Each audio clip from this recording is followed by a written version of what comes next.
Quem é Isabel Franco? A Isabel Franco é uma mulher que tem muito orgulho de todos os anos que ela viveu na vida. Foram vários, mas muito bem vividos. Eu tenho realmente assim, muito prazer de falar de cada ano que eu vivi e todos os que eu acumulei. Eu nasci no Brasil, mas tenho uma criação muito americana.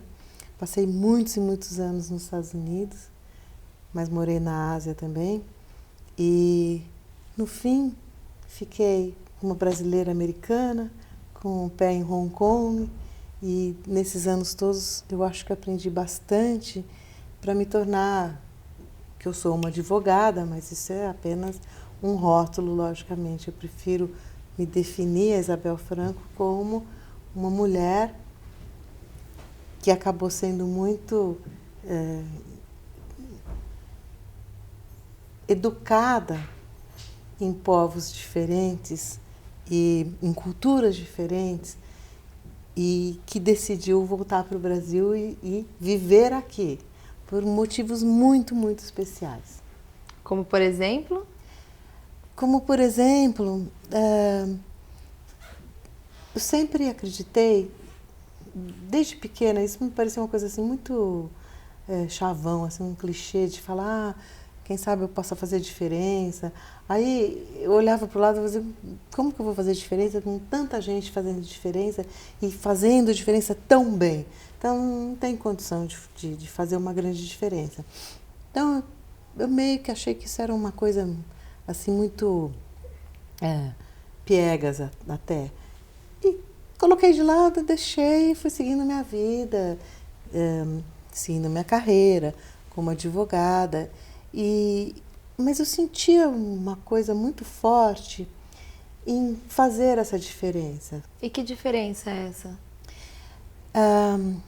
Houve esse fato marcante que eu vou te contar, que realmente me fez acreditar que talvez não precisa ser uma grande pessoa e um grande nome, uma pessoa famosa, mas que realmente a gente pode fazer diferença assim bem pequenininha, como a formiguinha. Eu sou muito adepta às formiguinhas. Eu acho que todas elas se reúnem, cada uma tem o seu papel muito importante, as coisas são feitas devagarzinho, mas elas são feitas orquestradamente e no final do dia elas constroem muita coisa. No escritório onde eu trabalhava, não sei porquê, o chefe do escritório resolveu alugar uma sala para uma filipina.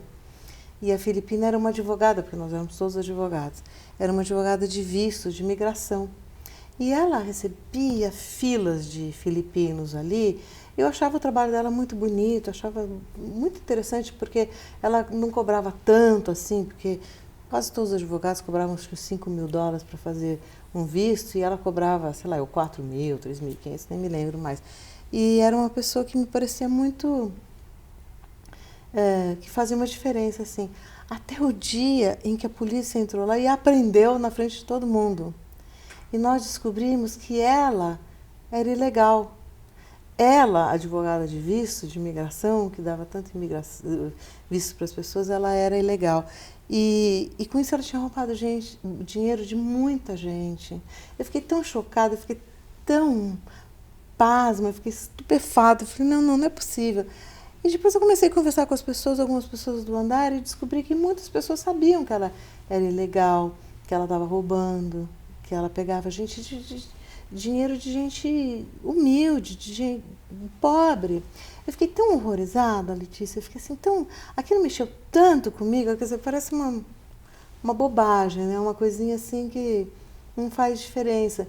Mas eu falei, mas gente, vocês sabiam, vocês são cúmplices dela. Não só porque ela efetivamente estava roubando o dinheiro das pessoas, como eram sonhos, é uma coisa muito importante você tentar legalizar a situação num país como os Estados Unidos.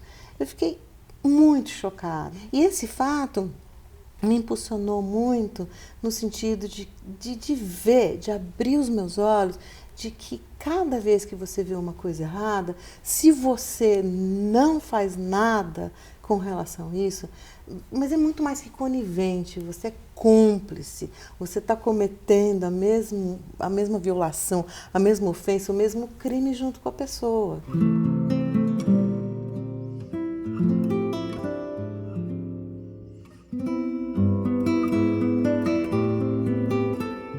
Sua mãe também foi uma pioneira. Minha mãe foi uma incrível inspiradora e ela foi uma das primeiras mulheres na USP, ainda mais fazendo química. E realmente essa é uma carreira que até hoje não é muito das mulheres, mas ela se inspirava na Madame Curie. Então ela foi fazer química, virou a ovelha negra da família, porque saiu do interior, aquela coisa assim, e a preocupação dela não era se casar, e, enfim, ela gostaria, tanto que ela se casou e teve 3 filhas, mas ela mostrou muito claramente para as filhas que o mais importante era o ser humano e não a mulher, que precisava se casar, sabe, essas coisas, e que era muito importante a mulher ser uma pessoa, realizar alguma coisa e, além da família, dos filhos, realmente fazer uma diferença. Eu acho que eu herdei isso dela.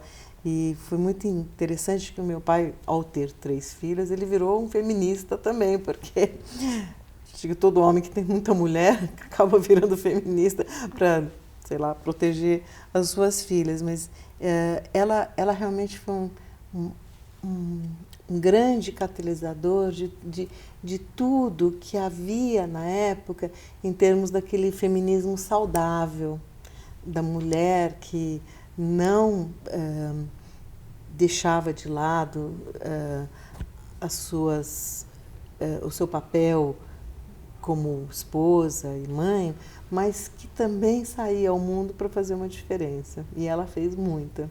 Hoje em dia, eu realmente agradeço as mulheres que fizeram diferença depois que a minha mãe me deixou, porque eu estava praticamente menor de idade ainda, meu pai me emancipou, e foi assim, uma vizinha que era uma pessoa muito importante, que ficou assim, muito impactada pelo fato da minha mãe ter morrido tão cedo e ter deixado 3 filhas. Então, foram mulheres fortes que estiveram na minha vida, participaram da minha vida.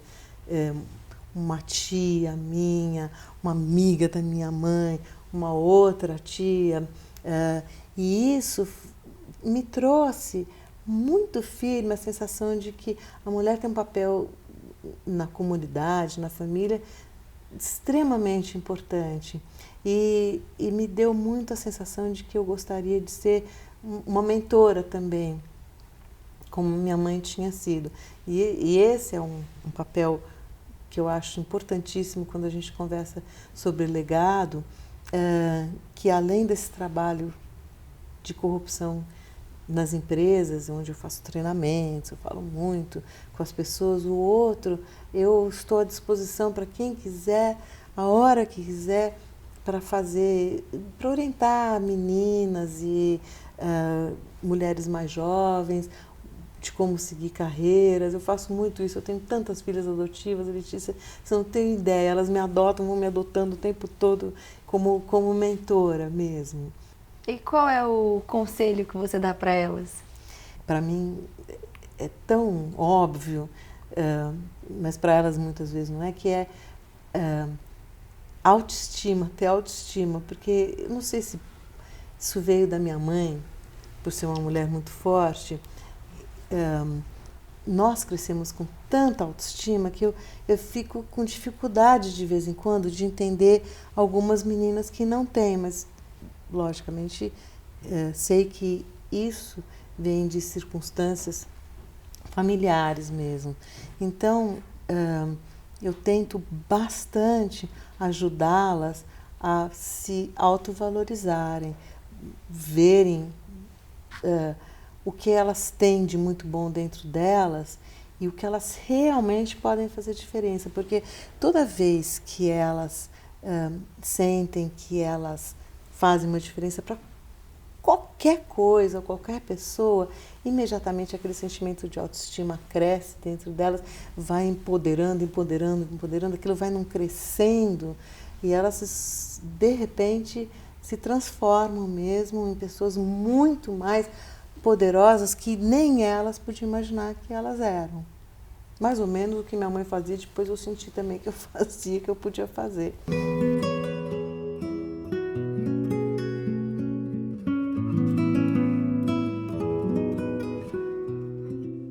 Qual é a sua missão? Então, acho que a minha missão ficou muito clara para mim, principalmente nesse episódio que eu falei para você, é tentar trazer um pouco a conscientização para as pessoas de que elas podem e devem fazer uma grande diferença com relação à corrupção.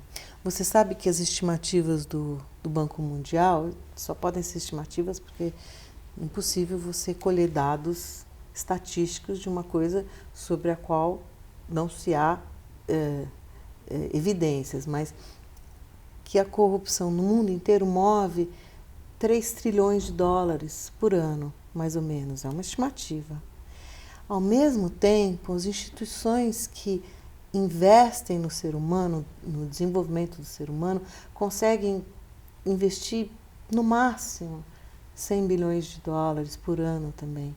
Então você veja que absurdo que é, neste planeta Terra, no desenvolvimento do ser humano, tanto dinheiro indo por um ralo para pouquíssimas pessoas, com causas absolutamente perversas, porque a corrupção está sempre ligada com todo tipo de crime que você pode imaginar, droga, prostituição, pedofilia, enfim. O meu sonho de mundo ideal realmente é um onde todos nós possamos ganhar realmente, onde todos nós possamos ter muita saúde mental, que eu acho que a saúde mental é muito mais importante que a saúde física, porque sem saúde mental a gente não consegue gerenciar ou controlar o próprio corpo.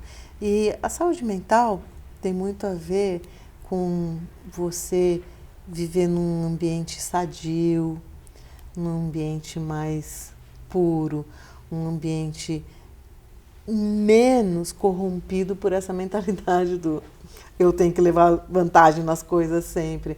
É um ambiente onde eu acho que se você estiver bem, eu vou estar bem também. Eu acredito muito que a pessoa não deveria ter sonhos, que se ela pensar em alguma coisa como sonho, se for de verdade, devia ser objetivo, devia ser uma missão, um goal, como a gente fala em inglês, um objetivo mesmo. Então, alguma coisa que ela sente, nossa, eu sonho, que eu gostaria demais de fazer isso deveria ser um objetivo. Então, ela deveria sentar, estudar e analisar como é que ela pode concretizar esse objetivo e não deixar só ao Deus dará. Você tem que fazer um business plan para tudo na vida, sabe?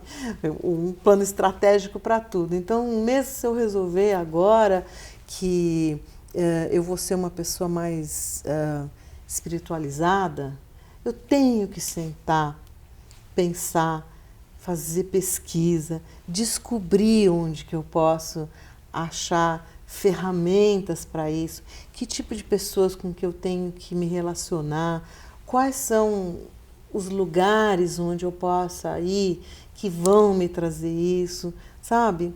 Então, tem muito a ver com o fato de você saber que você tira daqui de dentro do pensamento e o torna realidade. Então, para mim, esse negócio de sonho não existe, é tudo objetivo. E cada vez que você tem um sonho ou um objetivo, você tem de trabalhar em cima dele como se fosse um projeto. Isabel, o que você mudaria no mundo? Ai, é isso que eu trabalho todo dia. Que eu digo para você que eu adoro os treinamentos. Se eu pudesse mudar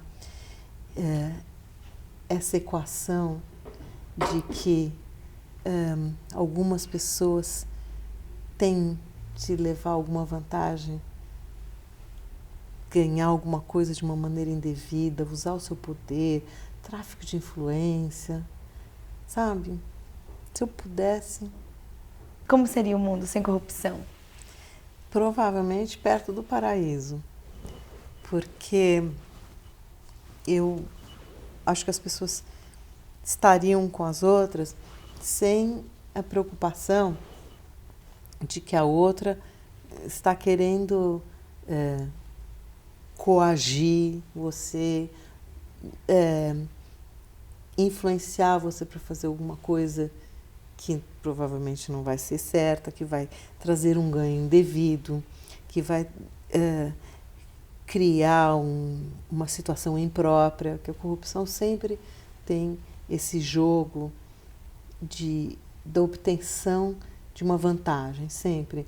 Aliás, o Código Penal, a lei americana, todos falam de conseguir obter alguma coisa indevida, uma vantagem indevida. Então, eu acho que se as pessoas pudessem estar umas com as outras, dentro das suas células, seja dentro da sua empresa, dentro da sua família, dentro do seu partido político, dentro da sua comunidade, sem esse jogo de poder, seria bem perto do paraíso, sim.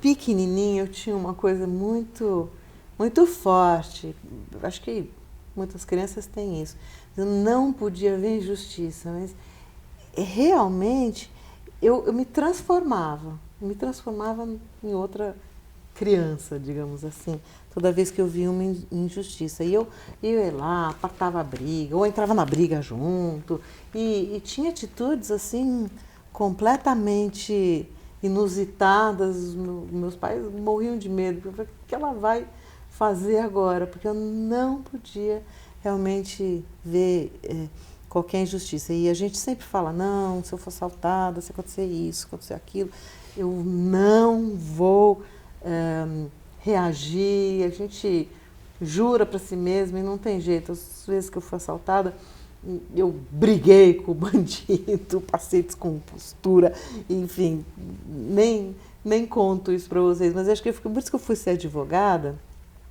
porque eu achei que eu poderia combater a injustiça. E eu realmente compro brigas horrorosas, muitas vezes com gente poderosa, enfim, com esse sentimento que eu tinha desde pequena de não poder ver coisa errada.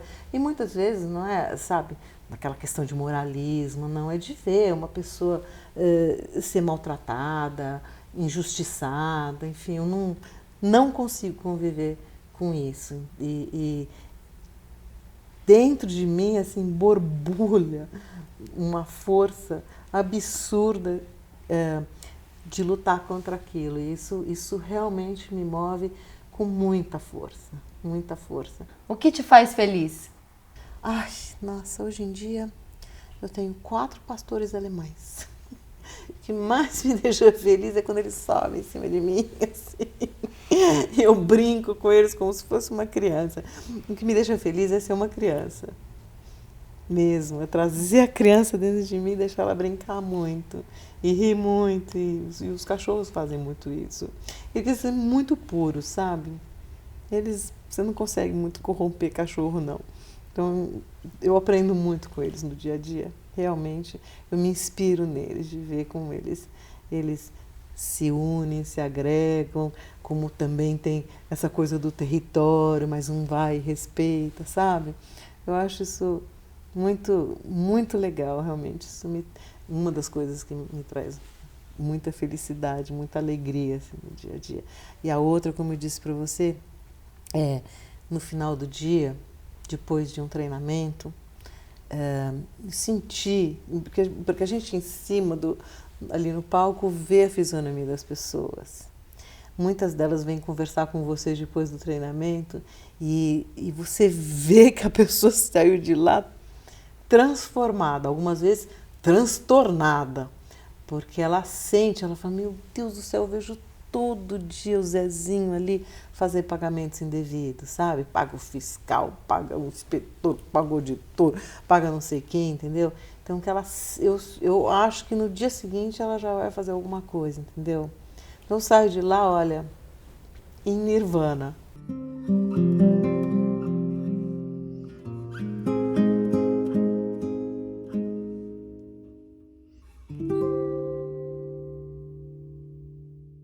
Você é uma pessoa espiritualizada? Eu meditava, fazia altos retiros espirituais e muitos deles, os que eu mais gostava, sem falar, não pode falar, passava assim, a semana inteirinha sem se comunicar com ninguém. Eu achava isso e realmente tive momentos incríveis de ter sentido que eu tinha atingido alguma coisa muito, muito maior. Eu tive momentos muito claros na minha vida nesses retiros, sempre na Califórnia, e adjacências de que as pessoas são todas parte do Deus que se fragmentou em algum momento da vida. Mas elas são Deus, existem Deus em todos nós. E a força é absolutamente imensa, mas a gente precisa entrar em contato com ela. Então, a meditação e esses retiros, para mim, me possibilitaram demais entrar em contato com essa força e essa certeza de que eu fazia parte de Deus. É muito difícil me explicar, logicamente, mas é uma certeza absoluta. E para isso, realmente, as pessoas têm que criar espaço e tempo na vida delas. Uma outra coisa que eu aprendi naquela época que eu achei sensacional é que as pessoas precisavam sempre alinhar a coluna vertical, sempre. Naquela época eu nem imaginava o que era isso, não sei se vocês conhecem isso, mas alinhar a coluna, você pode fazer isso através de quiropraxia, chiropractic. Isso é vital para o alinhamento espiritual e do corpo humano, da mente, espírito. Então, para mim, está muito claro que o mundo espiritual da pessoa requer também tempo, espaço, investimento pessoal, tudo isso. E infelizmente, eu estou num momento na vida que eu estou muito no profissional, infelizmente mesmo, desse ponto de vista. Dentro todos esses cursos esotéricos, os meus retiros e tudo mais na Califórnia, existe toda uma cultura de você fazer afirmativas, os affirmations, toda hora, diariamente, que eu acho que é uma forma de você exercitar ou trazer para o plano físico a sua fé. Se você repete várias vezes, repete que você acredita em alguma coisa, que aquilo existe, que aquilo é possível, isso é uma forma de você exercitar a fé. Eu acredito sim, que fé é importante e é importante não só ter a fé, como exercitar, fazer exercícios para aumentar a fé. E a fé é um substantivo muito abstrato. talvez o que seja fé para mim seja completamente diferente para você, mas fé para mim é uma força, uma energia importante que você deve exercitar do mesmo jeito que você exercita um músculo fazendo musculação. E para mim, a forma de exercitar a fé é através de mentalização, visualização e afirmativas.